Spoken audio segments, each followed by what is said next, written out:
Hello and welcome to my channel. My name is Johan and today I'm going to make a video about how you can record your bass at home, in a home studio or bedroom or whatever setup you have.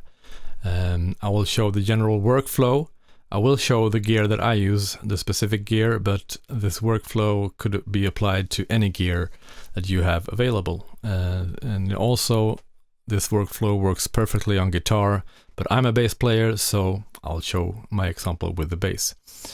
The first step is to connect my bass to a DI box or direct input box. The reason I do this is because I want to get a clean, unprocessed signal from my bass directly into the recording software, the DAW.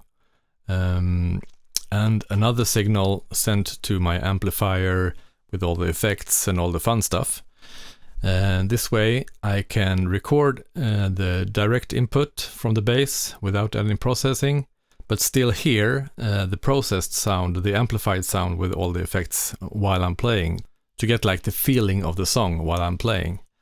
You could record the processed amplified signal directly if you want, but to have it unprocessed, clean and without any effects in the software is an advantage because it's much easier to edit it. I generally record 3 takes of the complete song and then I choose the best takes of each section and put them together so I get a clean edited track without any effects. So that's the first step. I'll illustrate it with this example.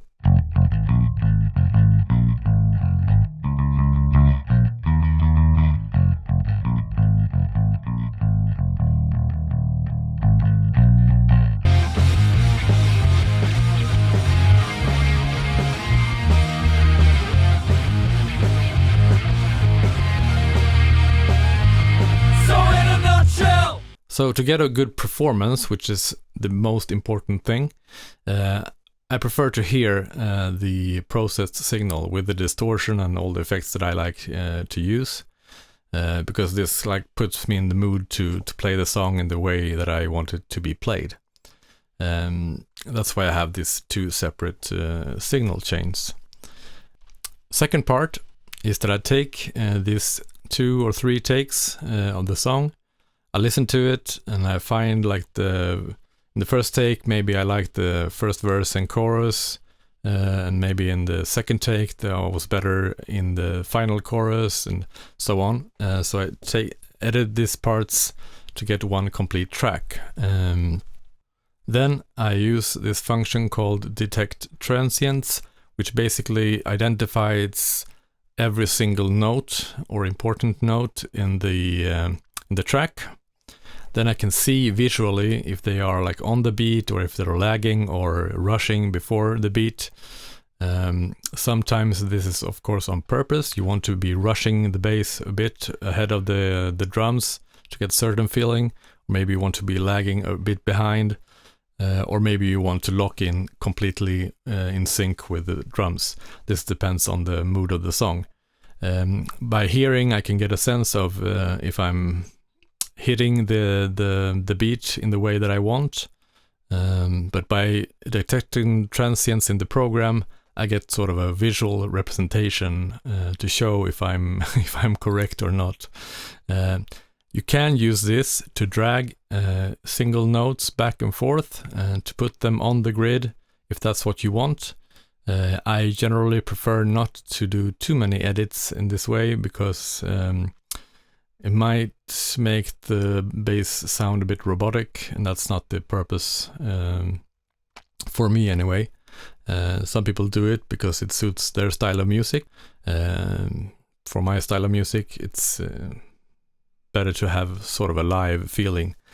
Then I've checked these transients and edited so I have a complete finished track. Then I get to the third stage. So the third stage is amping up the signal and putting on the effects. And you can do this in 3 basic ways.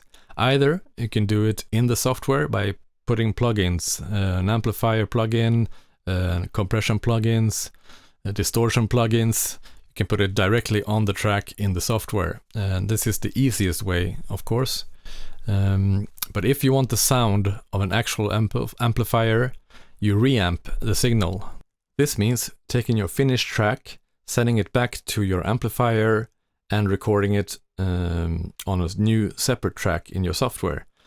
This can be done with an analog amplifier, that you basically take a cable from your interface to the input of the amplifier as if you were playing on your bass, and then simply putting a microphone in front of the amplifier and recording that microphone on a new track.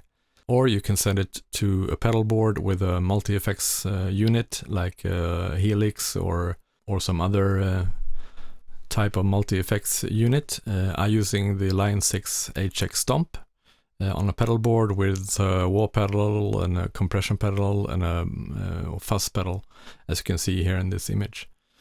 You get this track back into the software, and then you have your finished recording with effects and everything ready to be sent to the mixing engineer. So that's one way to do it. That's my way of doing it. Maybe you have a different approach. You can tell me in the comments, how do you record bass at home? Did this video help you in any way? Please leave a comment and a like. So that's it for today. Happy recordings.